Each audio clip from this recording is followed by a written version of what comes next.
ஆக இது 150 வருட கால புகையிர திணைக்களத்தில் இதுவரைக்கும் யாரும் அதை கேள்விக்குட்படுத்தினது இல்லை. அதனால் அவங்க போட்டுகிட்டே இருக்கிறாங்க. புகையிரத நிலையம்ன்றது 24 மணித்தியாலம் செயல்படக்கூடிய ஒரு நிறுவனம், ஒரு நிலையம். அங்கே 24 மணித்தியாலம் ஸ்டாண்ட் பை இருக்கணும். அதே நேரம் ஒரு பெண்ணுக்கு 24 மணித்தியாலம் வேலை செய்யலாது. யாருனால அந்த பிரச்சனை ஏற்படுகிறது அப்படின்னு பார்க்கும்பொழுது நாங்கள் ஆண்கள்னால தான் அந்த பிரச்சனை ஏற்படுகிறது. அது பிரச்சனை ஏற்படுத்துகிற நாங்களே கேள்வி கேட்காமல், அந்த பிரச்சனையை ஏற்படுத்தாமல் தடுக்காமல் நாங்கள் பிரச்சனை ஏற்படுத்துகிறோம்னு சொல்லி பொம்பளாக்கள் வராமல் இருக்கிறது எந்த வகையில் நியாயம்? பெண்கள் வரணும் என்று யோசித்தால் பாதுகாப்பான இருக்கக்கூடிய இவ்வளோ ஸ்டேஷன் இருக்குது, அல்லது பக்கத்தில் இருக்கக்கூடிய ஸ்டேஷன் இருக்குது. அப்போ ஆண்கள் பஸ் பிடிச்சி போகிறது அவங்களுக்கு தரும். அங்கே வேறு வசதி குடும்பமாக இருக்கிற எல்லாம் ஏற்படுத்தி குவார்ட்டர்ஸ் எல்லாம் கொடுத்து அந்த வேலை செய்கிறாங்க. அவங்க 24 மணி நேரம் ஒரு ஆண் ஸ்டேஷனில் விடுறது கூட பிள்ளை. ஏன்னா அவருக்கும் குடும்ப பொறுப்பு இருக்குது இல்லையா? இப்போ அவரும் பிள்ளை பராமரிப்பு, ஏன்னா பிள்ளைகளோட பாசமாக அப்பாவும் இருக்கணும், பிள்ளை பராமரிப்பில் அப்பட வேலையும் இருக்கணும். அவங்க இப்போதைக்கு நீங்கள் ஆண்கள் 24 மணி நேரம் மட்டும் சொல்கிறதும் பிள்ளை, அதையும் நாங்கள் மாற்றணும். அரசாங்கத்திட 36,000 அரச உத்தியோகத்தர்கள் நியமிக்கிறதுக்கான வேலை திட்டம் போய்கிட்டு இருக்கு. அதில் முக்கியமாக புகையிரத திணைக்களத்தில் உத்தியோகத்தர்கள் இணைக்கிறதுக்கான விண்ணப்பங்கள் கோரப்பட்டிருக்குது. அதுலேயும் ஸ்டேஷன் மாஸ்டர்ஸ் அப்படியா இருந்தால் புகையிரத நிலைய அதிபர், அதுக்கான விண்ணப்பங்கள் வர்த்தமானியில் அறிவிக்கப்பட்டுச்சு ஜூன் 13ஆம் தேதி.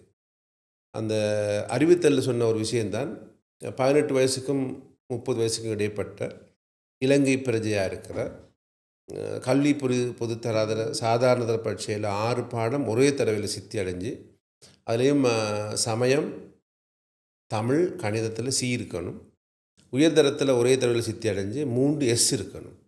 இப்படியான தகுதிகள் இருந்தால் விண்ணப்பிக்கலாம். அது நேரம் அந்த விண்ணப்பிக்கிற நேரத்தில் அவருக்கு 30 வயசுக்கு உள்ளு இருக்கணும் என்ற தகுதிகள் போட்டிருந்தாங்க. அது பொதுவாகவே எல்லாம் பார்க்குற எங்களுக்கு தெரியும், இலங்கையில் யாருக்குமே அப்ளை பண்ணலான்னு. ஆனால் ஒரு முக்கியமான ஒரு குறிப்பு ஒன்று இருந்துச்சு, அதில் ஆண்கள் மட்டும்தான் விண்ணப்பிக்கலாம். அப்போ எங்களுக்கு ஒரு பிரச்சனை ஒன்று இருக்குது. இலங்கையில் யாப்பில் 12வது ஒன்று சரத்து சொல்லுது, அரச சேவைகள் இனம் ரீதியாகவோ, பால் ரீதியாகவோ, மொழி ரீதியாகவோ, பிரதேச ரீதியாகவோ, வயது ரீதியாகவோ, சில நேரங்களில் வயது கட்டாயம் இருக்கலாம், ஆனால் இந்த அடிப்படையில் பாரபட்சம் காட்டக்கூடாது, யாருக்கும் பாரபட்சம் காட்டக்கூடாது இருக்குது. அப்படி யாப்பில் எங்களுக்கு உறுதிப்படுத்தி இருக்கும் பொழுது ஆண்கள் மட்டும் என்று போட்டிருக்கிற விஷயம் எவ்வளோ தூரம் அது சரியாக இருக்கும்? ஆக இது 150 வருட கால புகையிர திணைக்களத்தில் இதுவரைக்கும் யாரும் அதை கேள்விக்குட்படுத்தினது இல்லை. அதனால் அவங்க போட்டுகிட்டே இருக்கிறாங்க. சில நேரங்களில் அந்த ஆண்கள் மட்டுமன்றது ஆண்களும் கண்டும் காணாமல் போயிடுறது, பெண்களும் கண்டு காணாமல் போயிடுறது. அப்போ இது ஒரு இலங்கையில் இருக்கிற 2,20,00,000 பேரில் கிட்டத்தட்ட 1,40,00,000 பேர் இருக்கிறாங்க பெண்கள். அவங்க பெண்களுக்கு சம வாய்ப்பை பற்றி நாங்கள் பேசுகிறோம். பெண்களுக்கு எல்லா இடத்துக்கும் முன்ன விட இன்றைக்கி விண்வெளி ஆய்வு நிலையமாக இருக்கலாம், ஏன் கிட்டத்தில் டிஐஜி ஒரு மாவட்டத்துக்கு பொறுப்பான டிஐஜியை கூட ஒரு பெண்ணை நியமிச்சிருக்கிறாங்க. ஆனால் முழு நேரமும் பாதுகாப்பு கொடுக்க வேண்டிய ஒரு மிகப்பெரிய பொறுப்பு. அவங்க எல்லா துறைகளையும் பெண்கள் வாழ்கிறோம், இந்த புகையிரத திணைக்களத்தில் மட்டும் ஏன் பெண்கள் இல்லை என்ற ஒரு கேள்வி வருது இல்லையா? அப்போ அதை நாங்கள் மனசுகளை கேட்டுக்கொண்டிருக்கலாமா, அல்லது சவாலுக்கு உட்படுத்தலாமா என்ற ஒரு கேள்வி வந்த பிறகு தான் எப்படி சவாலுக்கு உட்படுத்துறது. உங்களுக்கு தெரியும், உயர் நீதிமன்றம் தான் அடிப்படை உரிமை சம்பந்தமான சவாலுக்கு உட்படுத்துகிற ஒரு அமைப்பு. மிதுஷாங்கிற ஒரு கண்டியில் ஒரு இளம் பெண், அவங்களுக்கு விருப்பம் இதுக்கு போடுறதுக்கு. ஆக அவங்க விருப்பப்பட்டாங்க, நான் அப்ளை பண்ணுறேன்னு சொல்லி. அதே மாதிரி ஒரு அயஷானின்னு இன்னொரு இளம் பெண், அவங்க 2 பேரும் விருப்பப்பட்டாங்க. ஆகவே மனுதாரர்களை அவங்கள இணைச்சி கொண்டு அவங்களுக்கு இதை பற்றி விளங்கப்படுத்தி அவங்க விருப்பத்துடன் இதை நாங்கள் மனுவை தாக்கல் செஞ்சோம். ஆகவே நாங்கள் போட்ட பிறகு 11ஆம் தேதி உயர் நீதிமன்றத்தில் 1வது ஹியரிங். அப்போ அது உண்மைக்கும் இது உரிமை மீறப்பட்டிருக்கிறதா அப்படின்னு பார்க்குறதுக்கு. அப்போ அரசாங்க தரப்பில் அவங்க ஏன் நாங்கள் ஆண்களை மட்டும் உள்வாங்கியிருக்கிறோம் என்று தொடர்பாகவும், நம்ம சார்பில் நுவான் போப்பைக்கு ஏன் இது உரிமை மீறப்பட்டிருக்கிறது தொடர்பான விவாதங்களை முன் வச்சாங்க. அப்போ விவாதங்களை ஏற்றுக்கொண்ட மூன்று மூன்று நீதிபதிகள் அவங்க 3 பேரும் ஏகமனதாக இதை நாங்கள் விசாரணைக்கு எடுக்கத்தான் வேணும் என்று முடிவு செஞ்சாங்க. ஆகவே அது வாய்மொழி மூலமான அந்த விவாதம் நடந்தது. ஆகவே ஆகஸ்ட் மாதம் 11ஆம் தேதி எழுத்து மூலமான உங்களோட காரணங்களை முன்வைக்க சொல்லியிருக்கிறாங்க. ஆகஸ்ட் 27ஆம் தேதி இதை விசாரணைக்கு எடுத்துக்கொள்வாங்க. அந்த விசாரணையின் பொழுது இது அடிப்படை உரிமை மீறப்பட்டிருக்கிறதா, பெண்கள் அப்ளை பண்ணலாமா என்பது தொடர்பான தீர்ப்பை அவங்க வழங்குவாங்க. இப்போ அது வரைக்கும் அவங்க சொன்னது தான் புகையிரத திணைக்களத்தில் உள்ளகத்தில் நீங்கள் புகையிரத திணைக்களத்தில் சொன்னாங்க, நாங்கள் இந்த நீங்கள் இடைநிறுத்திட்டீங்கன்னா அந்த கெசட்டை எங்களுக்கு ஸ்டேஷன் மாஸ்டர் ரெக்ரூட் பண்ணலாம் போயிடும். ஆகவே ஸ்டேஷன் மாஸ்டர் இல்லாட்டி ஸ்டேஷன் ஓடாது. இப்போ ஸ்டேஷன் நடத்தாட்டி ட்ரெயின் போகலாம் போகும். அது பொதுமக்களுக்கு அசௌகரியங்களை ஏற்படுத்தலாம். அதனால் எங்களுக்கு கொஞ்சம் பேரையாவது ரெக்ரூட் பண்ண அனுமதித்தாங்க. அப்போ அவங்க நீதிபதி சொன்னாங்க, ஓகே நீங்கள் உள்ளகத்தில் நீங்கள் உங்களுக்கு அவசரம்னு தேவைப்படுற புகையிரத நிலையங்களில் அதிபர்களை நீங்கள் நியமித்து கொள்ளுங்க. ஆனால் பெண்களும் உள்வாங்கிற வகையில் நீங்கள் இடைவெளியை முழுக்க நிரப்ப இயலாது. 27ஆம் தேதிக்கு பிறகு தான் நீங்கள் பெண்களை உள்வாங்கணுமென்று வந்தால் அவங்களையும் உள்வாங்கின பிறகு தான் முழுசாக செய்யலாம் என்று ஒரு ஒரு அறிவுறுத்தலின் பேரில் அந்த கெசட்டை அவங்க இடைநிறுத்தலை. 27ஆம் தேதி எங்களுக்கு 2வது ஹியரிங் இருக்குது. அப்போ அதில் வாதங்கள் பிரதிவாதங்களை நாங்கள் முன்வைக்கிறோம். அந்த வகையில் உங்களுக்கு தெரியும், இப்போ நாங்கள் கோர்ட்டில் வாதங்கள் வச்சாலும் சமூகத்திலையும் தொடர்பான பிரதிவாதங்கள் நடந்த விஷயங்கள் ஊடகங்களில் போகிற நேரம் ஊடகங்களை தொடர்பான வாத பிரதிவாதங்கள் கோர்ட்டை விட நடக்குது. அதில் பொதுவாக சொல்கிற ஒரு விஷயந்தான், புகையிரத நிலையம்ன்றது 24 மணித்தியாலம் செயல்படக்கூடிய ஒரு நிறுவனம், ஒரு நிலையம். அங்கே 24 மணித்தியாலம் ஸ்டாண்ட் பை இருக்கணும். அதே நேரம் ஒரு பெண்ணுக்கு 24 மணித்தியாலம் வேலை செய்ய இயலாது. அதே நேரம் புகையிரத நிலையம்ன்றது ஐசோலேட்டட், தனி இடங்கள், ரொம்ப தூர இடங்களில் மக்கள் நடமாட்டம் இல்லாத இடங்கள் இருக்கலாம். ஆகவே பெண்களுக்கு அங்கே பாதுகாப்பு பிரச்சனை வரலாம். அதே நேரம் பிள்ளை பராமரிப்பு வேலைகள் பெண்களுக்கு தானே, ஆகவே அவங்க அதையும் பார்த்து கொண்டு இதையும் பார்க்க இயலாது போன்ற விவாதங்கள், ஏன் ஆண்கள் மட்டும் என்ற விவாதங்கள் இருக்கிறது.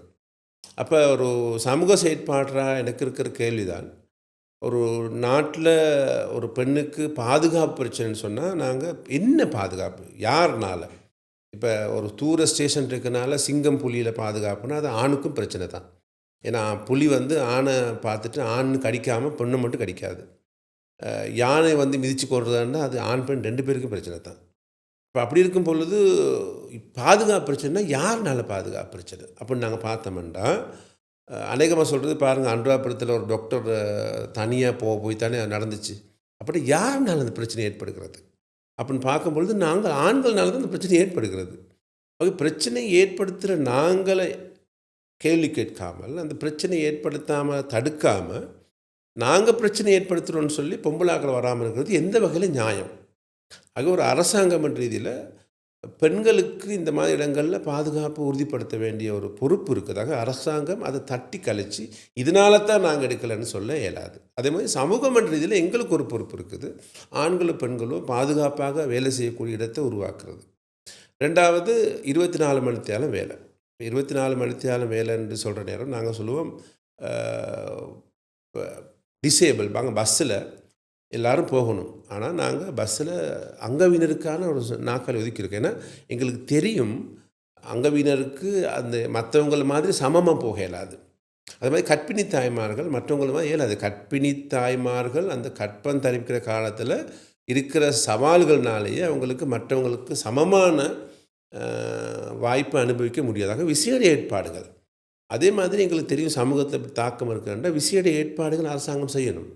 24 மணித்தியாலத்தை ரொட்டேட் பண்ண வேண்டியிருக்கலாம். ஆகவே டைமை குறைக்கக்கூடிய வேலைகள், பெண்கள் வரணும்னு யோசித்தா பாதுகாப்பான இருக்கக்கூடிய எவ்வளோ ஸ்டேஷன் இருக்குது, அல்லது பக்கத்தில் இருக்கக்கூடிய ஸ்டேஷன் இருக்குது. அப்போ இப்போ ஆண்கள் பஸ் பிடிச்சி போகிறது அவங்களுக்கு தங்குகிற வசதி குடும்பமாக இருக்கிற எல்லாம் ஏற்படுத்தி குவார்ட்டர்ஸ் எல்லாம் கொடுத்து தான் இந்த வேலை செய்கிறாங்க. ஆகவே நாங்கள் அந்த வாதத்தையும் ஏற்றுக்கொள்ள இயலாது. அதே மாதிரி நாங்கள் இன்னொன்று தான் பிள்ளைகள் பராமரிப்பு. அப்போ பிள்ளைகள் பராமரிக்கிறது பெண்களோட பொறுப்புங்கிறது இவ்வளோ காலத்துக்கு முதல் வந்த விஷயம். ஆக இன்றைக்கி ஆணும் பெண்ணும் சரிசமமாக பராமரிப்பு செயல்பாடுகள் ஈடுபடுறாங்க. இன்றைக்கி ஆண்களுக்கும் மெட்டர்னிட்டி லீவ் இல்லையா, பிரசவ விடுதலை விடுமுறை கொடுக்குற நிறுவனங்கள் இருக்கிறது. ஆகவே அரசாங்கம் இன்னும் இந்த பிள்ளை பராமரிப்பு தொடர்பாக பெண்கள் தலையில் கட்டுற பொறுப்பிலிருந்து ஒரு பெற்றோர்ன்றது ஆண் பெண் 2 பேரும் கொடுக்கணும். அவங்க 24 மணி நேரம் ஒரு ஆண் ஸ்டேஷனில் விடுறது கூட பிள்ளை. ஏன்னா அவருக்கும் குடும்ப பொறுப்பு இருக்குது இல்லையா? அப்போ அவரும் பிள்ளை பராமரிப்பு, ஏன்னா பிள்ளைகளோட பாசம் அப்பாவும் இருக்கணும், பிள்ளை பராமரிப்பில் அப்பட வேலையும் இருக்கணும். அவங்க இப்போதைக்கு நீங்கள் ஆண்கள் 24 மணி நேரம் மட்டும் சொல்கிறதும் பிள்ளை, அதையும் நாங்கள் மாற்றணும். அவங்க இவ்வாறான மாற்றங்களை செய்யாமல் பெண்களை உள்வாங்கலான்னு சொல்கிறது பிள்ளையான விஷயம். ஆகவே நாங்கள் இந்த வாத விவாதங்கள் நடந்து கொண்டிருக்கிறது. 27ஆம் தேதி இந்த வாதங்கள் அங்கேயும் வரும். என்ன சமூகத்தில் நடக்கிற விஷயங்கள் தான் அங்கேயும் வரும். ஆகவே இந்த விவாதங்களை பொறுத்து 27ஆம் தேதி நாங்கள் எதிர்பார்க்குறோம் உயர்நீதிமன்றம் பெண்களும் உயர்நீதி நிலை அதிபர் மட்டுமல்ல எல்லா துறைகள்லையும் இன்றைக்கி உலகத்தில் எல்லா இடத்துலையும் செய்கிறாங்க. இப்போ இந்தியாவில் எடுத்துக்கொண்டால் அநேகமான ட்ரெயின் டிரைவர், ஸ்டேஷன் மாஸ்டர்ஸ் என்று எல்லாம் இருக்கிறாங்க. ஆகவே மாற்றம் நடந்து கொண்டிருக்கிறது. அதை நாங்கள் தட்டில் வச்சு ஒரு நாள் கொடுக்க மாட்டாங்க, தட்டி கேட்டால் தான் மாற்றம் நடக்கும். ஆக இது ஒரு விஷயந்தான். இன்னும் எக்கச்சக்கமான விஷயங்கள் இருக்கிறது. அதை நாங்கள் கண்டும் காணாமல் போய் கொண்டிருக்க விஷயம். நின்று கொஞ்சம் யோசித்தோம்னா மாற்றத்தை ஏற்படுத்தலாம். இது ஒரு சின்ன ஆரம்பம். இது மாதிரி நிறைய மாற்றங்கள் நிறைய பேர் செஞ்சு கொண்டிருக்கிறாங்க. உயர்நீதிமன்றத்தில் பெண்கள் வரலாம் என்று சொன்னாலும் பெண்கள் அந்த உயர்நீதி நிலைய அதிபர் பதவிக்கு விண்ணப்பிக்கிறதுக்கு எங்களோட சமூகம் தயார்படுத்தணும். ஏன்னா இன்னும் நாங்கள் ட்ரெயின் இதெல்லாம் பெண்களுக்கு இல்லைன்ற சமூக கருத்தியலும் இருக்குது. ஆகவே அந்த கருத்தியலையும் மாற்றக்கூடிய செயல்பாடுகளும் நாங்கள் இப்போ தொடங்கி கொண்டு போய் 27ஆம் தேதி உயர்நீதிமன்றம் தீர்ப்பு வழங்கினால் அப்பையிலிருந்து பெண்களும் விண்ணப்பிக்கிறதுக்கு இப்பயே தயாராக இருக்கணும் என்ற ஒரு கருத்தையும் நான் கூறிக்கொள்ள விரும்புகிறேன்.